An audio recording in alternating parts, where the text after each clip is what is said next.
Someone earning $500,000 a year and someone earning $45,000 a year are equally likely to have nothing left at the end of the month.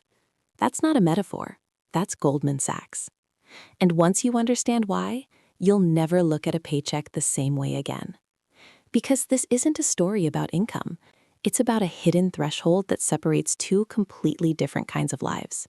Most people never find it, and the ones who do often cross it by accident. Here's the number that should stop you cold. The bottom 60% of American households have functionally negative savings rates. That means roughly 180 million people spend more than they earn, not because they're irresponsible, but because the math refuses to cooperate. And here's the part the system never advertises. The less money you have, the more everything costs. Overdraft fees hit people who can't maintain a balance. Payday lenders charge 300% APR to people who can't wait 2 weeks. Rent-to-own furniture extracts double the retail price from people who can't pay up front. That's not a bug. That is the business model. Let me show you exactly what different income levels actually buy. Not in things, but in something harder to measure. At $38,000 a year, take-home is roughly $2,375 a month. Rent, car, insurance, groceries, phone, student loans, you hit $2,845.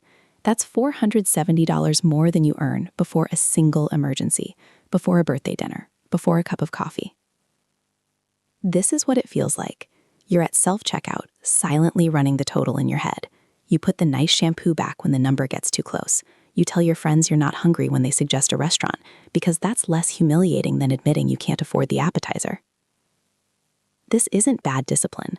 The numbers physically refuse to add up regardless of how disciplined you are. At $65,000, the budget finally balances, barely. You exhale for the first time in 5 years, and then the check engine light comes on. $800 to fix. You have $317 surplus a month. The credit card comes out, not because you're careless, but because one imperfect month breaks the entire math. At $100,000, the milestone everyone treats like a finish line, something real shifts. For the first time, you wake up and don't immediately think about money. That sounds small. It isn't. The absence of financial dread is itself a form of wealth. Most Americans never experience it. But here's what $100,000 still doesn't do. You can't max a 401k and save anything else. In Seattle or Washington, D.C., that $1,800 rent becomes $2,800, and you're back to treading water in a nicer zip code.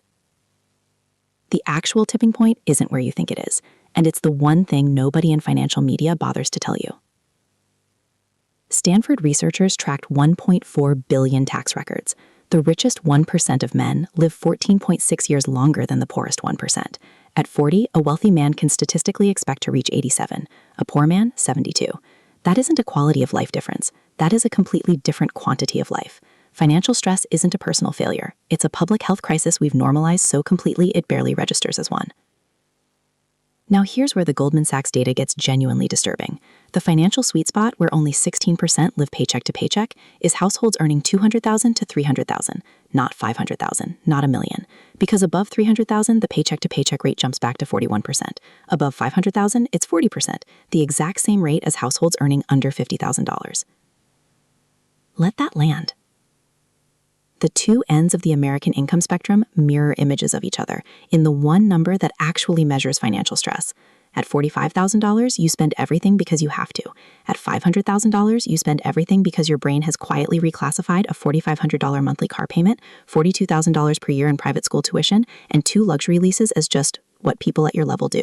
More money doesn't automatically create security. It creates a higher floor of what feels normal, and that floor rises faster than almost anyone anticipates. But the most important insight in this entire video is still ahead. The BLS and BEA found that real compounding wealth-building savings don't begin in earnest until around $100,000 to $150,000 in household income. Below that threshold, every dollar that enters your account gets consumed by rent, by debt, by the hidden tax of being poor. Above it, for the first time, some dollars survive long enough to make more dollars. That's compounding. That's the whole trick. And you can't access it until you have margin.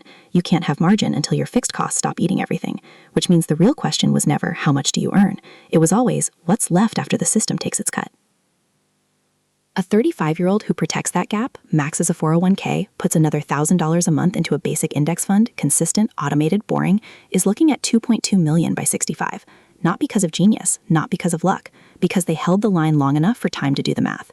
Here's what should genuinely unsettle you. You were never taught to protect that gap. You were taught to grow the income. Those are not the same instruction. Income is the raw material. The gap between your income and your fixed costs is the thing that either builds your future or feeds everyone else's. And the system you grew up in had a very specific preference for which one happened. Rule 1. Calculate your actual gap right now. Add every fixed cost that leaves your account whether you choose it or not. Rent, car, insurance, loans, subscriptions. Subtract from take home. That number, not your salary, not your title, is your real financial position. Rule 2. The threshold isn't a specific income. It's wherever your fixed costs drop below 65% of your take home. That's when margin appears. That's when compounding starts. Chase the gap, not the number on your offer letter. Rule 3.